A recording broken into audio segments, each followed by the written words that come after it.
The room is moving, the stakes are real, and somewhere, you are in there. But inside you, oh my goodness, it's like the wires are starting to get crossed. Maybe 10 minutes ago, a few minutes ago, when you even didn't enter the room or when you just sat in there, you knew what you were thinking, what you wanted to say. Now it's gone. Poof. You hear yourself answering, but it doesn't quite sound like you. So today's guest has thought deeply about why that happens and what we can practice on any of the ordinary days so that we have something to hold on to when the ordinary days are over. So, yes, welcome, dear listeners, to Healthy Mind, Healthy Life. I am Sana, guest hosting, and today's guest, Luisa Hogan. She is here to talk about why we lose clarity under pressure and how resilience is something which is quietly practiced every day, long before the moment we actually need it. So, Luisa, welcome to Healthy Mind, Healthy Life. Absolutely, as always, honored having you here. Thank you so much. It is always a treat to speak with you, and I'm glad to be speaking with you today.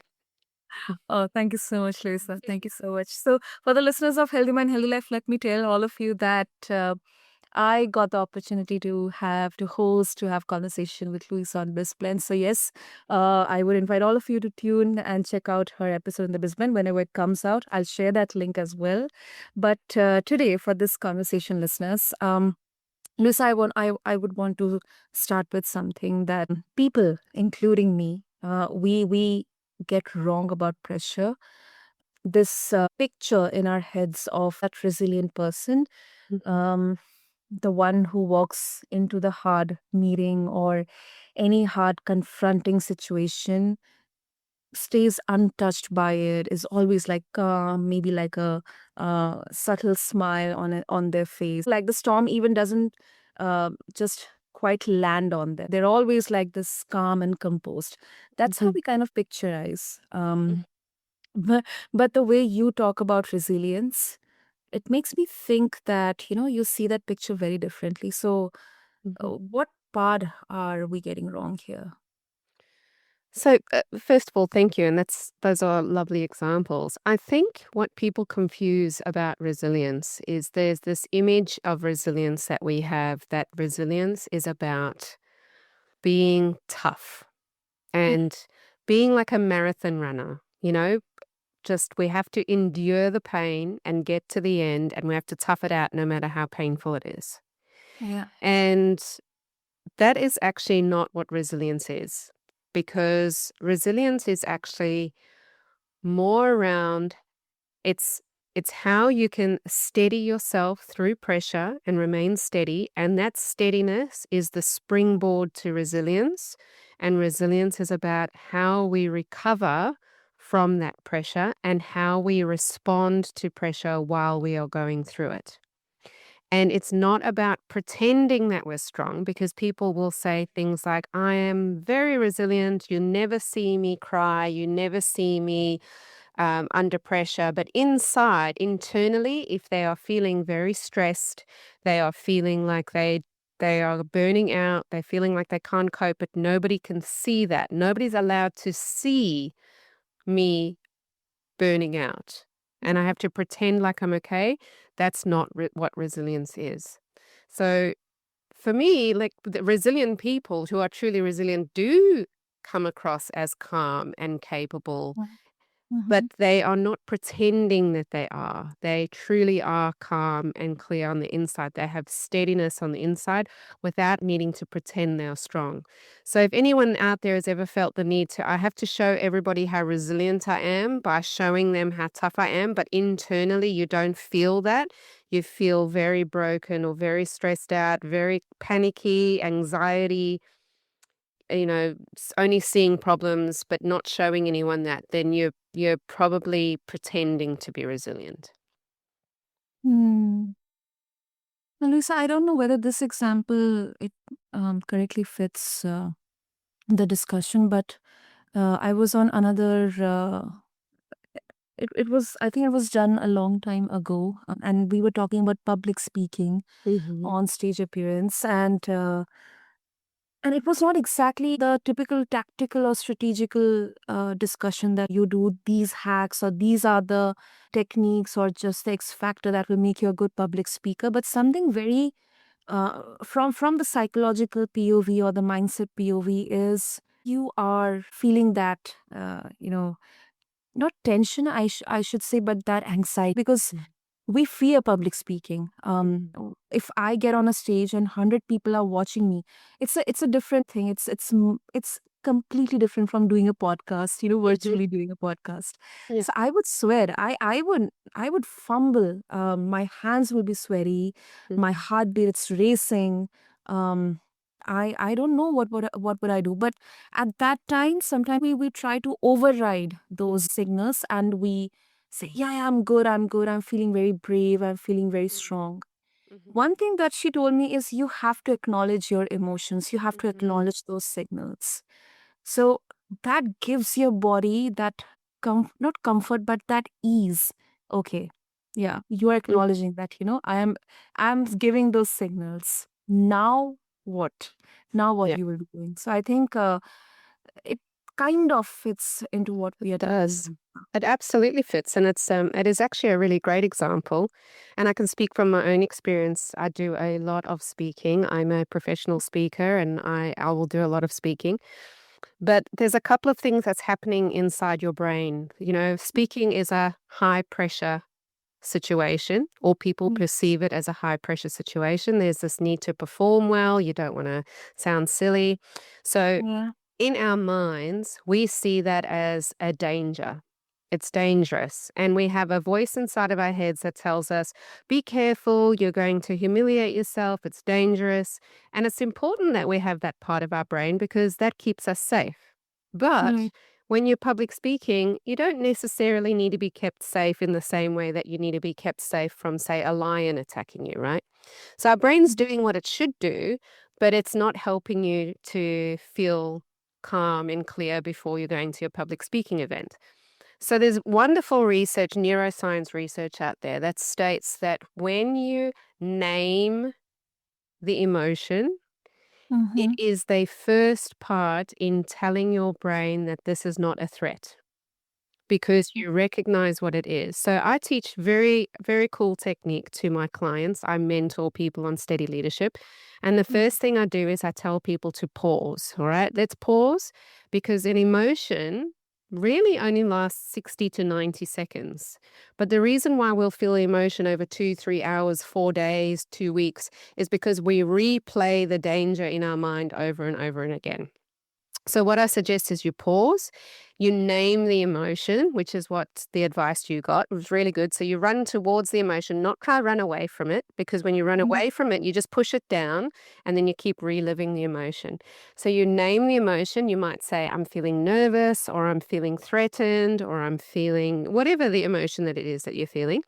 And mm, those two things, pausing, taking a few deep breaths, deep in, hold it for a few seconds, a few breaths out, name the emotion. Those two steps are going to start telling your body, I am safe. You trick your brain into thinking, this is not a lion. This is something that I can handle. And then the next thing you got to do is instead of thinking about, because you're probably prepared for your talk, right? You've already prepared mhm, all of the slides, all of your speech, you're prepared. So the next thing you do is, okay, I'm had a pause. I've named the emotion. You anchor yourself. So you breathe out again, you exhale all of the air, and you just say to yourself, what is the first next thing I need to do? That's it. Don't think about the whole talk, all of the things. What's the first thing I need to do? And the first thing that you just need to do is maybe step out and say hello to everybody and do your introduction. Instead of mhm, thinking about, I got to remember this, I've got to remember to say this, I've got to remember to, if you're trying to remember the whole thing, you're just going to make yourself feel like there's too much and you start feeling like you're under threat again. mm. And then what you've got to recognize, the last thing is that you are going to have that first voice that is telling you to keep safe. You're going to be humiliated. You're going to make mistakes. You're going to fail. Everyone's looking at me. They saw my mistake. They can hear my voice just shaking. They can see my hand shake. That's the first voice. It's normal. It's telling you to be safe. Then you have a second voice inside of you that when you calm down, you take a free breath and you know what your next step is. That voice is the second voice that teaches you or tells you what the reality is. Okay, I've done my introduction. I know what I'm doing. I know my talk. It's all the calm, clear things.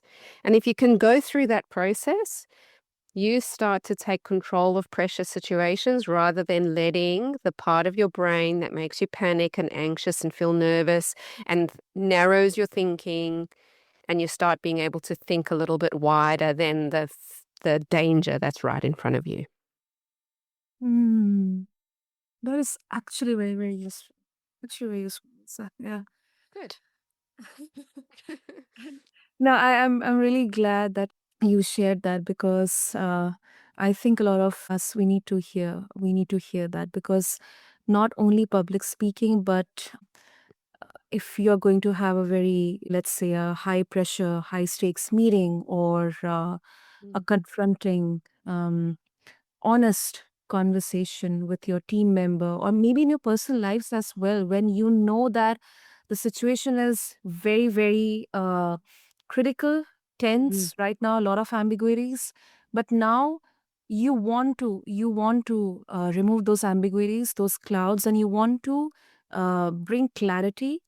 I believe that, these very small, I shouldn't say techniques, but practices, Mhm. they can really, really help They because, do. yeah. Yeah, I mean, they absolutely, and the reason why they help too is because when we feel under threat, we actually narrow our thinking. We only see the immediate danger in front of us. And again, it's a wonderful thing that our brain does that because it's designed to keep us safe and we want to be safe, right? But it Right. doesn't help us when we need to be able to be thinking about the big picture or listening to the conversation without getting defensive, all of that. And so when we are able to turn off that automatic response and calm down and remain steady and regulated, then we're able to open up our mind to big picture thinking rather than to the narrow thinking. And so these little practices that you can do, I do pauses every single day before I speak, before I come on podcasts, before going into any meetings with my clients. I practice the pause, the anchor, the naming my emotions, all of those things, because doing that allows me to just open up my thinking so that I'm able to have the discussion and the conversation in a clear and calm way. And it definitely helps. Think of it in this way, like if you're driving in your car Mm-hmm. and another car pulls out in front of you or somebody walks out into the road, okay? What happens? You suddenly can only focus on that thing in front of you. There's no ways you know what's going on around you. You can't see the cars around you. You just focus on not hitting the car in front of you or not hitting that person who's jumps out in front of your car. And your heartbeat goes up and your breathing goes shallow. You feel very tense. And then that person passes or you avoid the collision Mm-hmm. and you get going again. You can keep driving. And so you turn on the radio and your breathing slows down, your heart rate comes down, and now you can focus on all of the cars around you again and on the traffic and on the road rules. Now, what we want to do and what we try to achieve is when you're in that state of, I'm trying to avoid this collision, Mm-hmm. what you can do to allow you to keep your eye on the traffic around you much faster than if you just stay in that state of panic. Oh no, I nearly had a crash. What am I going to do? And Mm, those practices definitely help you do that. it does. It does. Okay, and also, Rona, one question that is coming to my mind. When pressure hits and clarity starts to slip, and this has happened with me a lot of times. Mhm, I went blank. I froze. mhm, I froze like an antelope in front of headlights. mhm, We name the symptom, but as you are explaining this, what I realize is you have done the deeper work here. Um, so what exactly, apart from the brain, in our body, what's happening, the patterns, the things that have been forming quietly for years, do they have any role to play here as well? Yes, because we do something. Our brain is not very good at predicting what will happen. It predicts based on what it's already experienced, and it does that to be efficient. Yeah. Mm-hmm. So whenever we've had an experience, whatever that experience may be, anytime we have a similar experience or we go into the same experience, our brain predicts based on what it already knows. Everything we think about things is based on the past. It's not based on the future. It's not based on the present. It's based on the past. And so our body automatically reacts to what it knows or what it has experienced before. And that's a very interesting thing because that means whenever something challenging comes up, it doesn't matter what that challenge is, you feel it in your body as, danger, as pressure, as difficulty, and your body remembers the way it was in the past, and it triggers you to um, respond in the exact same way that you had in the past in order to protect you. And it does that because in the past you responded in that way, and then the difficulty passed, and your body and your brain got the message that, okay, if I do that again, then I'll be safe. And so you have to train yourself and retrain yourself over and over and over again to regulate yourself through pressure situations. So it takes practice and commitment and consistency so that you can train your body and your brain the next time pressure comes up to respond on past responses that weren't the panic, that weren't the freeze, that weren't the heart rate going up, that wasn't the, you know, what you experienced. Because unless you can break that habit and teach your brain that the past, I was safe in the past, and so I'm going to be safe again in the future, you're always going to have that memory in your body stored to respond in that way. Totally, totally. And this is actually, I believe, one of the most important part of this particular conversation. And of course, anything where we talk about habit building or overriding our sometimes those triggers and fears, because um, when we begin with it, it will feel like, yeah, this is working. This Mhm. is feeling. I'm feeling good. I'm feeling better. I'm able to hold myself in a much better way. But then it's not always dramatic. When you are in all of your good self, life may happen, and once again, that auto response, it will once again come back, It and gets you. then you feel like nothing is working on me. Nothing No. is working. And the important thing is not to give up because look, even me, I mentor people on this stuff. I speak at events about this stuff, and I still sometimes get it wrong. And a perfect example where I got it wrong, this week, and it was over something so silly. My daughter, she's 5 years old. We're Uh-huh. getting ready to go to school, and the f 5 minutes before we're due to leave to get to school on time, she tells me she wants me to do her hair in a certain way, and that's the way she wants me to do her hair today. And to do her hair in that way takes me 15 minutes. And so I said yes. I should have said no, but I said yes. And I started doing her hair. It took me 15 minutes. So by the time I was finished doing her hair, we were already running 10 minutes late. Mm. And so now what happens? Because I didn't consciously think about my regulation, I allowed myself to become dysregulated. Why? Because in the past, I've been late. And what did that cause? Teacher gets upset. She's late. We have to rush going into school. So straight away, my brain went into that mode. Yeah. Yep. But I didn't stop myself because I was in a rush. Right. And so then I started rushing my daughter, put your shoes on, hurry up. We're going to be late. The bell's already gone. We need to get to school. And then my daughter reminded me, she said to me, Mama, don't worry about it. It's not a big deal if we're late. What's the worst that can happen? And she said that to me. She's 5 years old, the wisdom from this little girl. And I said, you know what? You're right. And I paused. I stopped rushing. I paused. I took a deep breath. I let all of the breath out of my body.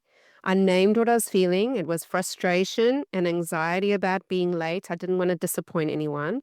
And then I said, what's the first next thing I need to do? I just need to get her shoes on and we need to drive to school. That's it. I don't need to do anything else.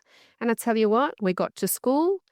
We were a little bit late, but not so late that she missed anything. We still got in there, we got in time, and she was in calm and I was calm. And can you see how it's just the more you practice it, the more you can bring yourself back and also forgive yourself. I have to say, this isn't about perfection. Mm. This is not about perfection because when you make it about perfection, it's another thing that you're putting pressure on yourself to do. So if you're out there going, oh, I never get this right, you're just adding more pressure. So don't. I get it wrong. I'm human. You're human. We don't get it wrong. The point is awareness.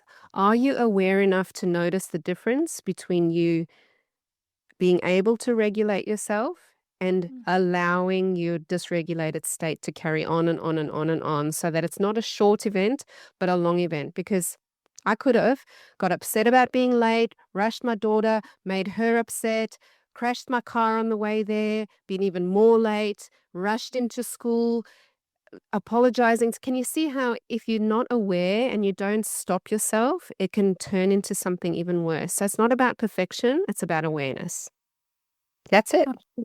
Absolutely. That's a brilliant example. Brilliant example. Yeah. Very, very fitting one. Oh wow! And I know we are short on time, but it's a big one because for the listener right now, maybe they are in a season. They are right now in, and this is such a personal question for me as well, Luisa, because sometimes it's actually very difficult to find that clarity.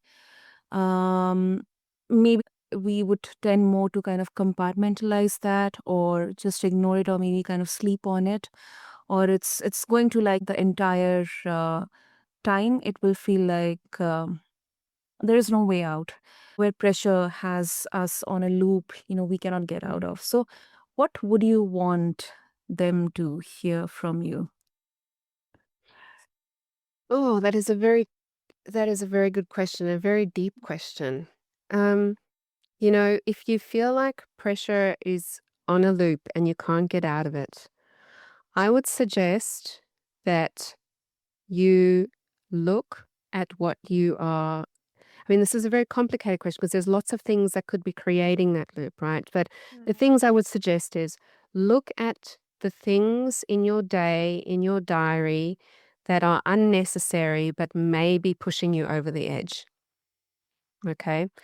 Mhm. One example, and this might not be the example that you're experiencing or listeners will experience, but somebody might relate to this. I have a client or Mhm. who used to Mhm.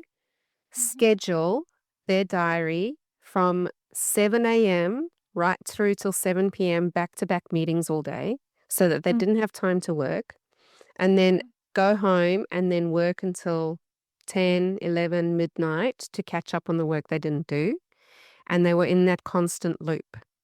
Mhm. And so they never had time to think. They never had time to get clarity. They never had time to pause. They never had time to do anything. And she would say to me, well, I have to. I have all of these meetings. And my argument is if you have to meet everybody all the time, then you're not clear on what your priorities are. Mm. And so she committed to making space in her diary for half an hour every day just to think, just to think. And in that half an hour, she started committing to that and she would think every day for half an hour and she started realizing which meetings were necessary, which ones weren't, what was a priority. And so she started decreasing meetings. And then as she decreased meetings, she had a little bit of more time. And just understanding that one little thing started to take a little bit of pressure off. And then she had space to think clearly because now she wasn't in that rushing pressure, got to get this done mode all day. And that started, so we did a few more months of work after that, lots of things that we needed to do. But that just started her on the path to having awareness as to what was causing the pressure and what she needed to do to start pulling that back. Now, that might not be helpful to everyone there. You might be experiencing pressure from a boss who keeps throwing work at you all day, and you've just got work, you've got no choice. You've got to do all of this work, right?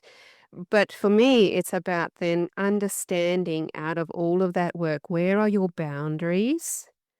where can you don't have to say yes to everything. Everyone thinks they do, but you don't. And where can you start being a little bit more smart about how you manage that?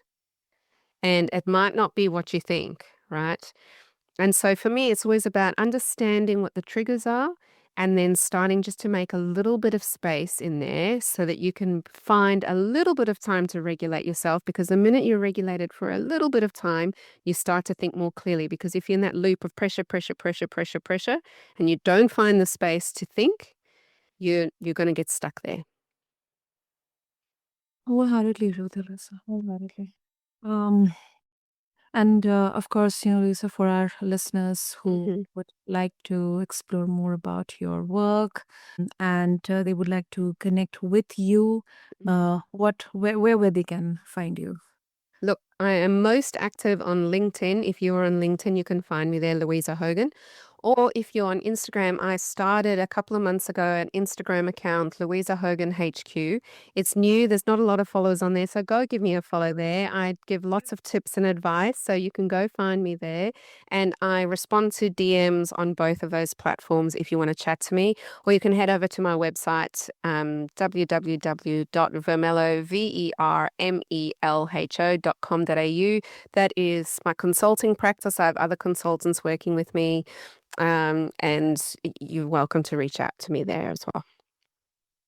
That's amazing. So, yes, listeners, to make that easier and to make sure that, Luisa, you get some followers in their Instagram, because that's exactly how, my Instagram journey also has started. Very recent, not many followers. So, yeah, listeners, I'll have all the links in the show notes.